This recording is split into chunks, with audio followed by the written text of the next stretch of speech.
Australia merupakan salah satu eksplorasi dan penjelajahan jangka panjang. Eksplorasi dan penjelajahan benua Australia terus berlanjut oleh bangsa Eropa, hingga akhirnya James Cook, seorang perwira angkatan laut Inggris, berhasil mendarat di sekitar kawasan Botany Bay dekat Sydney pada abad ke-17 Masehi. Kemudian, James Cook mengklaim daerah tersebut atas nama Inggris dan menamainya New South Wales. Ada beberapa teori alasan yang memotivasi Inggris untuk membentuk koloni di Australia. Di antaranya yaitu yang pertama, The Carnival of Crime. Ketika Inggris mengalami revolusi industri dan menyebabkan dampak negatif, salah satunya adalah meningkatnya kejahatan akibat dari pengangguran dan kemiskinan. Akibatnya, pada saat itu Inggris tidak dapat menampung para pelaku kriminalitas. Kemudian yang kedua, adanya usulan dari Joseph Banks. Joseph Banks adalah seorang naturalis dan ahli botani asal Inggris yang ikut dalam ekspedisi James Cook. Joseph Banks mengusulkan Botany Bay sebagai tempat pembuangan narapidana sebagai salah satu solusi ketika Inggris mengalami peningkatan tindak kriminalitas. Perkembangan berlanjut ketika usulan dari Joseph Banks diterima oleh William Pitt. Kemudian William Pitt mengirimkan armada pertama untuk berangkat ke Botany Bay pada tanggal 13 Mei 1787 Masehi. Armada tersebut dipimpin oleh Laksamana Arthur Phillip yang terdiri dari 11 kapal dan setengahnya mengangkut para narapidana. Setelah mengarungi lautan dalam periode yang cukup lama dan proses yang tidak mudah, armada Laksamana Arthur Phillip sampai di Botany Bay pada tanggal 18 Januari 1788 Masehi.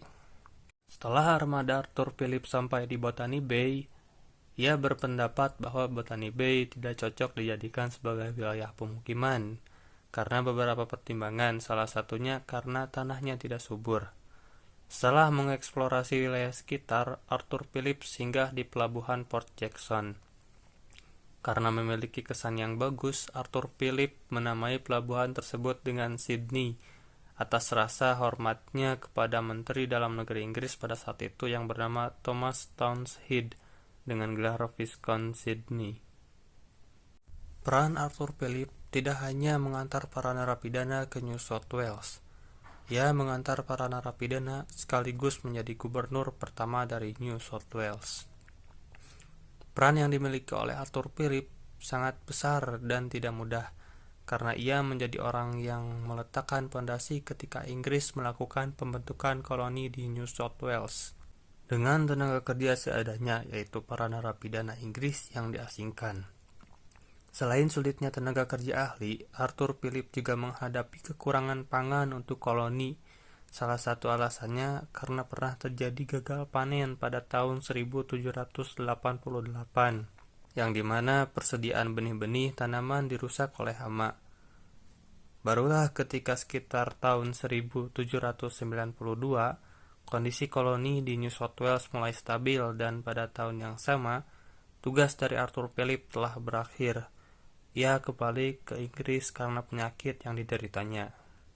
Perkembangan koloni Inggris di Australia, keberhasilan Inggris dalam melakukan eksplorasi baik di pesisir maupun pedalaman membuka pintu bagi emansipasi dan perluasan wilayah jajahannya. Yang pertama, koloni Tasmania.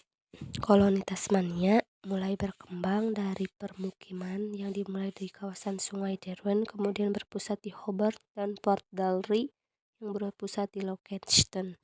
Dapey adalah orang yang kurang disiplin dan cenderung mabuk. Di bagian New South Wales, Tasmania pernah digunakan sebagai tempat pembuangan tahanan yang berperilaku paling buruk.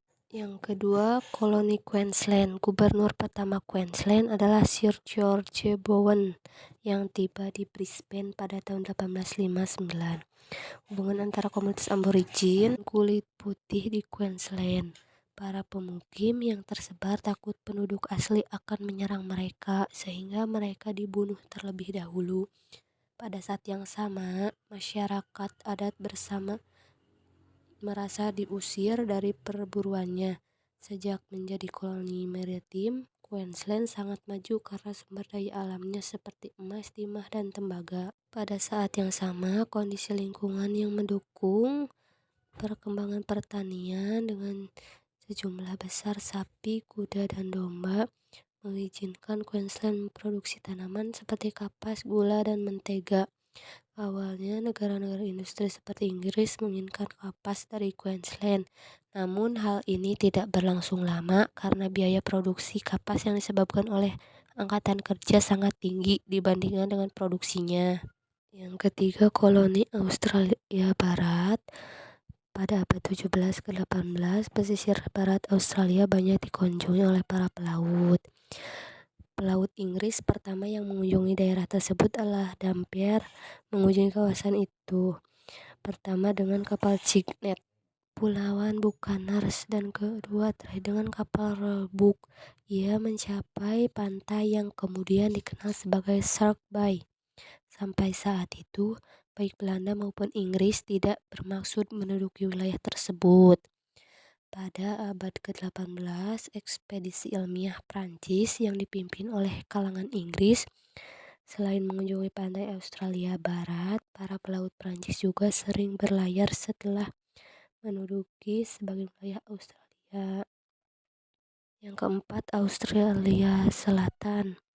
Australia Barat bisa disebut sebagai koloni sel, maka Australia Selatan bisa disebut sebagai koloni teoritis karena pembentukannya berdasarkan teori yang dikenakan oleh Wakefield. Yang kelima, koloni Victoria. Victoria, New South Wales, awalnya disebut distrik Port Phillip. Victoria tinggal di New South Wales hingga tahun 1850. Ketidakpuasan terhadap pemerintahan New South Wales menyebabkan masyarakat di wilayah Port Phillip menuntut pemisahan. Selanjutnya yaitu pemberontakan terhadap pemerintah kolonial. Yang pertama yaitu pemberontakan Castle Hill. Pemberontakan Castle Hill ini terjadi pada tanggal 4 Maret tahun 1804. Pemberontakan ini dimulai dengan adanya perebutan sebuah stasiun narapidana di Parramatta. Pada malam hari, tanggal 4 Maret, pemerintahan yang berkuasa di Sydney mengetahui pemberontakan tersebut. Kemudian, pemerintah menempatkan pasukan Korps New South Wales dalam keadaan siaga. Namun hanya sebagian yang menghadapi narapidana. Para narapidana melarikan diri setelah diserang dengan tembakan yang menyebabkan 15 orang tewas dan mengalami luka. Kemudian pemberontakan ini dapat dipatahkan, sehingga pemimpin pemberontakan yaitu Philip Cunningham ditangkap dan digantung sekaligus dengan 8 narapidana yang lain ikut diadili dan digantung. Yang kedua yaitu pemberontakan Rum Corps. Pemberontakan ini terjadi pada tahun 1808 di New South Wales, Australia. Penyebabnya adalah ketidakpuasan para prajurit Rum Corps terhadap kebijakan Gubernur William Blake, yang kemudian para pemberontak dihukum dan Johnston dipecat dari militer. Kemudian Rum Corps dibubarkan serta diganti dengan resimen yang lebih disiplin. Yang terakhir adalah pemberontakan Eureka.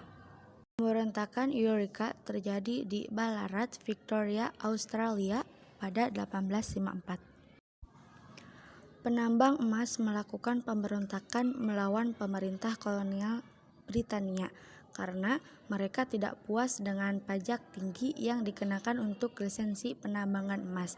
Mereka juga tidak senang dengan larangan penambangan emas skala kecil. Meskipun pemberontakan itu gagal, namun ini membuat pemerintah kolonial menyadari atas ketidakpuasan para penambang emas. Mereka akhirnya mengurangi pajak dan birokrasi untuk lisensi penambang. Pemberontakan ini dianggap sebagai peristiwa penting dalam sejarah demokrasi dan nasionalisme Australia. Australia merupakan sebuah negara di bagian selatan yang terdiri dari utama benua Australia dan Pulau Tasmania, serta beberapa pulau di Samudra Pasifik dan Hindia. Dalam ranah pemerintahannya, Australia memiliki beberapa beberapa partai politik yang aktif termasuk Partai Buruh Australia. Partai yang mengendalikan parlemen biasanya berganti 5 tahun sekali sejak pembentukan federasi pada 1901. Namun, pada masa pemerintahannya, koalisi liberal menduduki jabatan paling lama, yaitu selama 23 tahun. Pada masa itu, masyarakat Australia ingin memastikan bahwa Australia tetap menjadi tempat bagi orang-orang kulit putih saja. Selain itu, alasan lain termasuk kepentingan pertahanan militer, upaya meningkatkan perekonomian melalui kerjasama ekonomi dan tenaga kerja, serta rasa identitas nasional yang lebih kuat. Ingin diperoleh dengan menyatukan semua bagian Australia menjadi satu negara, bukan sekedar bagian yang terpisah-pisah seperti Tasmania dan Victoria. Para pendukung federasi berusaha mengatasi segala hambatan antara koloni-koloni tersebut dengan menyatukan rakyat sebagai satu bangsa di bawah pemerintahan bersama. Mereka percaya bahwa penyatuan ini akan memperkuat pertahanan koloni. Namun kenyataannya terdapat sejumlah konflik yang menghambat jalannya federasi, terutama koloni Victoria. Victoria juga tidak bersepakat dengan beberapa kebijakan terkait perdagangan dan sumber daya alam. Koloni ini menetapkan kebijakan perfeksionis untuk melindungi sektor pertanian dan industri manufaktur lokal lainnya. Hal ini menyebabkan masing-masing wilayah memberlakukan pajak barang-barang yang dibeli, yang kemudian memicu aksi ilegal guna mencari keuntungan, yang pada akhirnya memperkeruh hubungan antara koloni Victoria dan koloni-koloni lain seperti New South Wales dan Australia Selatan. Pada masa tersebut terdapat perbedaan aturan di antara masing-masing koloni, terutama terkait hak pemilihan suara bagi wanita, sementara wanita di Australia Selatan dan Barat telah diberikan hak pada tahun 1894 dan 1999. Pada tahun 1901, tepatnya pada tanggal 1 Januari, hamparan untuk pembentukan Commonwealth of Australia akhirnya menjadi kenyataan. Commonwealth of Australia didirikan sebagai wadah yang menyatukan semua koloni di Inggris di Australia. Ini menandai titik kulminasi dari proses pembentukan federasi dan persemakmuran di Australia yang telah menjadi tujuan lama dinantikan oleh Australia. Dan akhirnya Commonwealth Australia ini menjadi identitas negara yang independen. Kondisi kebijakan pemerintah dan keadaan di Australia sebelum terjadinya pertempuran barat yang tidak mungkin sama seperti sekarang. Australia sebelum akhir abad ke-18 bukanlah masa yang makmur dalam politik. Australia pada masa ini tidak memiliki sistem pemerintahan kontemporer seperti yang kita miliki sekarang. Berdasarkan catatan sejarah yang ada, tidak ada hukum tertulis seperti negara modern sebelum tahun 1888. Politik prakolonial telah membahas penguasa adat atau suku yang kadang-kadang juga berfungsi sebagai pusat agama, seperti suku memiliki kepala suku. Kenyataan ini mewujudkan bahwa pemimpin suku aborigin adalah orang yang memiliki status yang lebih tinggi dari orang aborigin lainnya. Hanya saja konsep kepemimpinan dan organisasinya ingin dibandingkan dengan sistem pemerintahan modern pasca kedatangan Inggris, yaitu sejak awal abad ke-20. Hal ini juga menunjukkan bahwa dalam bahasa yang sederhana, suku aborigin telah memahami konsep koordinasi dalam proses perseorangan dan membentuk tim. Hanya ini konsep kepemimpinan dan organisasi dimaksudkan untuk dibandingkan dengan sistem politik berbahasa Inggris saat ini yang dimulai sejak awal abad ke-20. Sistem ekonomi.